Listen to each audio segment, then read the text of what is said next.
Today I want to talk to you about Jesus in control. One day I said to the Father, what should I preach about this Sunday? And he said, whatever you want. And I said, I don't like that. Tell me what to do. And he said, do you know why you want me to tell you what to do?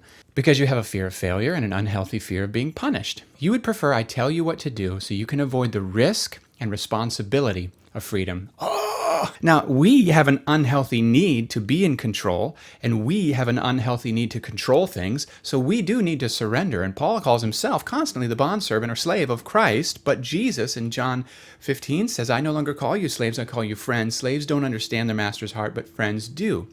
You guys, I've given you my heart. You know what I'm about. I don't want to control you. I want free, intelligent, interactive, and creative partners who carry my heart well in life. Notice this. The fruit of the Spirit is not being possessed by the Lord so that we just robot our way through. The fruit of the Spirit is self-control. I was having a conversation with a friend about this very topic just the other day, and I said, let me explain to you what I mean when I say that the Lord doesn't want to control us. Number one, if we were under the Lord's control, or if that were even possible, two things would be a consequence of that. Number one, we would never sin. And number two, we would never love. We would only be robots. What makes our love for the Lord genuine is that it's freely given and it comes from a place of desire and joyful freedom. A few years ago, I ran into a quote by Dallas Willard where he said that God loves us so much and Jesus is so for our thriving, he's so for our thriving, that if we found a better way to live than the one he is offering us, he would want us to take it.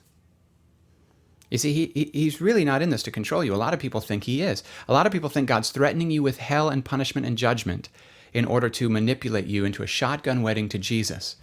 And that's absolutely false. Hell's not the place that God's threatening you with if you won't obey him and let him control you. I saw a hilarious picture of Jesus standing outside of a door and knocking, and he says, let me in. And the person inside says, why should I? And then in the little next frame of the cartoon says, because of what I'm going to do to you if you don't let me in. That's not Jesus. That's a lot of people's concept of Jesus, but that's not Jesus. See, hell's not the punishment for those who won't let God control them. Hell is a thing Jesus is trying to warn us that we are turning into, that we are becoming, if we don't start to allow the brilliance and the wisdom and the love of how he is come into us. One day he said, I'd like to take you inside my heart, Tim, and show you what it's like when love is the only motive.